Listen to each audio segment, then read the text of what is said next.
Welcome to தமிழன் tech தமிழா. இது வரைக்கும் நம்ம சேனலை சப்ஸ்கிரைப் பண்ணாதவங்க சப்ஸ்கிரைப் பண்ணிக்கோங்க. அப்படியே பக்கத்தில் இருக்கிற பெல் ஐக்கனை ப்ரெஸ் பண்ணிக்கோங்க.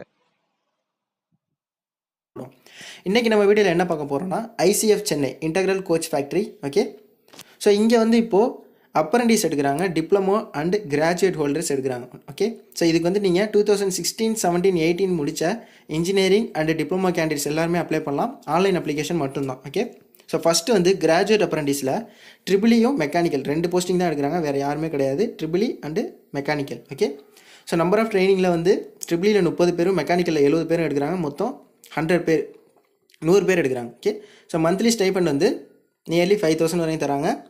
ஸோ 1 இயர் தான் உங்களுக்கு டியூரேஷன். ஸோ அப்ரெண்டிஸ் ஆக்ட் படி இதுதான் உங்களுக்கு ஸ்டைஃபண்டு.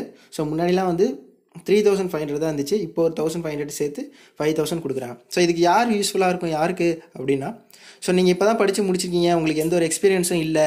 ஓகே, ஸோ எந்த ஃபீல்டில் போகிறதுனே தெரியலை, வீட்டில் தான் இருக்கீங்க, 17 முடிச்சுட்டு 18 முடிச்சு வீட்டில் தான் இருக்கீங்க அப்படின்னா கண்டிப்பாக நீங்கள் அதில் 1 இயர் போகலாம். ஓகே, ஸோ அதே மாதிரி டிப்ளமோ அப்ரெண்டிஸ் எடுக்கிறாங்க, ட்ரிபிளி அண்ட் மெக்கானிக்கல். ஸோ அது வந்து ட்ரிபிளியில் 40, மெக்கானிக்கலில் 80, மொத்தம் 120 போஸ்டிங் எடுக்கிறாங்க. ஓகே, ஸோ இதுக்கு வந்து 3500 தான் உங்களுக்கு மந்த்லி ஸ்டைபண்ட். அதுவும் வந்து 1 இயர் தான் ட்ரைனிங். ஸோ 1 இயர் முடிச்சோன்னா கண்டிப்பாக நீங்கள் டெர்மினேட் பண்ணிடணும், வெளியில் அனுப்பிச்சிடுவாங்க, உங்களுக்கு சர்டிஃபிகேட் கொடுப்பாங்க. அந்த எக்ஸ்பீரியன்ஸ் வச்சு நீங்கள் வெளியில் ஏதாவது ஜாப் தேடிக்க வேண்டியதான். Okay, so minimum educational qualification graduate அப்ரெண்டிஸ்க்கு நீங்கள் BE BTech முடிச்சிருக்கணும். ஓகே, அதே மாதிரி டெக்னீஷியன் அப்ரெண்டிஸ்க்கு நீங்கள் டிப்ளமோ முடிச்சிருக்கணும். ஓகே, ஸோ ஏஜ் வந்து as per the apprentice rules படி 18 to 24 இயர்ஸ் வரையும் நீங்கள் அப்ளை பண்ணலாம். ப்ளஸ் ஏஜ் ரிலாக்ஸேஷன் இருக்குது. அதே மாதிரி ரிசர்வேஷன் ஆஃப் வேகன்சிஸில் வந்து SC ST OBCக்கு இருக்கிற ரிசர்வேஷனில் அவங்களுக்கு எவ்வளோ பர்சன்டேஜோ அதை பிரிச்சுருவாங்க. Okay, so person with disabilities எல்லாத்துக்குமே அதை பிரிச்சுருவாங்க. ஸோ டியூரேஷன் ஆஃப் ட்ரைனிங் வந்து 1 இயர் தான். ஸோ இதுக்கு முன்னாடி நீங்கள் எதுவும் ஒரு அப்ரெண்டிஸ் ட்ரைனிங், அதாவது government apprentice training according to amendment 1973 படி ஏதோ ஒரு ட்ரைனிங் போயிருந்தீங்க அப்படின்னா, இல்லை போயிட்டுருக்கீங்க அப்படின்னா இதுக்கு வந்து எலிஜிபிள் கிடையாது. அதே மாதிரி உங்களுக்கு 1 இயருக்கு மேலே எக்ஸ்பீரியன்ஸ் இருந்தாலும் இதுக்கு நீங்கள் அப்ளை பண்ண முடியாது. ஓகே, ஸோ செலெக்ஷன் ப்ரொசீஜரில் வந்து ஃபஸ்ட்டு உங்களோட ஆன்லைன் அப்ளிகேஷன் டேட்டா பார்ப்பாங்க, எல்லாம் நீங்கள் இன்கம்ப்ளீட் இல்லாமல் கொடுத்துருக்கீங்களான்ட்டு. ஸோ அதுக்கப்புறம் நீங்கள் உங்களோட எஜுகேஷன் குவாலிஃபிகேஷன் நீங்கள் எவ்வளோ பர்சன்டேஜ் மார்க் எடுத்திருக்கீங்களோ அதை பொறுத்து லிஸ்ட்டு விடுவாங்க.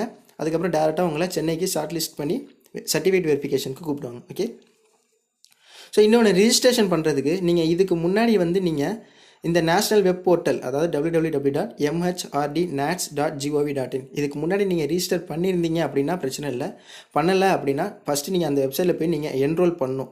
உங்களோட டீட்டெயில்ஸ் எல்லாத்தையுமே கொடுக்கணும். கொடுத்தோன்னா உங்களுக்கு ஒரு யூனிக் என்ரோல்மெண்ட் நம்பர் வரும். ஓகே, ஸோ அந்த நம்பர் வந்து வந்தக்கப்புறம் தான் நீங்கள் இந்த ICFக்கு நீங்கள் அப்ளை பண்ண முடியும். ஓகே, ஸோ நீங்கள் இப்போ ஆல்ரெடி அப்ளை பண்ணிட்டீங்க அப்படின்னா நான் அதுக்கு ஒரு வீடியோ போட்டிருக்கேன் எப்படி அப்ளை பண்ணுறதுன்னு, அதோட லிங்கே டிஸ்கிரிப்ஷனில் தரேன். ஓகே, ஸோ ஆல்ரெடி நீங்கள் அதில் பண்ணிட்டீங்க அப்படின்னா உங்களுக்கு ஒரு லாகின் ஐடி இருக்கும்.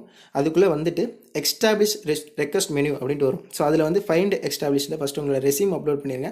அப்லோட் பண்ணிட்டு எக்ஸ்டாப்ளிஷ் நேமில், அதான் நீங்கள் அந்த போர்ட்டல் மூலியமாக ஃபஸ்ட்டு நீங்கள் இதில் அப்ளை பண்ணணும். ஸோ இந்த ஐடியை எடுத்துகிட்டு போயிட்டு அதுக்கப்புறம் நீங்கள் ICFல அப்ளை பண்ணணும். Okay, so type integral coach factory அப்படின்னு சொல்லி டைப் பண்ணிடுங்க. டைப் பண்ணிட்டு அதில் போய்ட்டு நீங்கள் கிளிக் அப்ளை கொடுத்து எல்லாத்தையுமே நீங்கள் அப்ளை பண்ணணும். ஓகே, ஸோ இப்போ தான் நீங்கள் புதுசாக பண்ண போகிறீங்க அப்படின்னா ஃபஸ்ட்டு நீங்கள் இந்த வெப்சைட்டில் போய்ட்டு என்ரோல் பண்ணிட்டு அதுக்கப்புறம் நான் இப்போ சொன்ன இந்த ஸ்டெப் 2 லாகின் எல்லாத்தையுமே நீங்கள் கிளியராக பண்ணணும். ஸோ எந்த ஒரு அலவன்ஸும் கிடையாது. ஸோ லாஜிங் போர்டிங் அதுக்கும் எந்த ஒரு அலவன்ஸும் தர மாட்டாங்க. ஸோ இம்பார்ட்டன்ட் டேட்ஸ் பாருங்கள். ஸோ ஸ்டார்டிங் டேட் வந்து 21/1 நீங்கள் அடுத்த மாதம் 4ஆம் தேதி வரையும் அப்ளை பண்ணலாம். Okay, so declaration of shortage வந்து அடுத்த மாதம் 13ஆம் தேதி விடுவாங்க. சர்டிஃபிகேட் வெரிஃபிகேஷனுக்கு அடுத்த மாதம் 30ஆம் தேதி உங்களை கால் ஃபர் பண்ணுவாங்க. ஓகே, ஸோ இன்கம்ப்ளீட் அப்ளிகேஷன் இருந்தால் கண்டிப்பாக ரிஜெக்ட் பண்ணிடுவாங்க. ஸோ எல்லாத்தையுமே கொடுங்க. ஸோ எதுவும் டவுட்ஸ் இருந்துச்சுன்னா நீங்கள் இந்த வெப்சைட்டுக்கு டேரெக்டாக நீங்கள் மெயில் பண்ணி கூட கேட்டுக்கலாம், கண்டிப்பாக அவங்க ரிப்ளை பண்ணுவாங்க. ஓகே, ஸோ தேங்க்ஸ் ஃபார் வாட்சிங். Like, share, subscribe. Take care and by.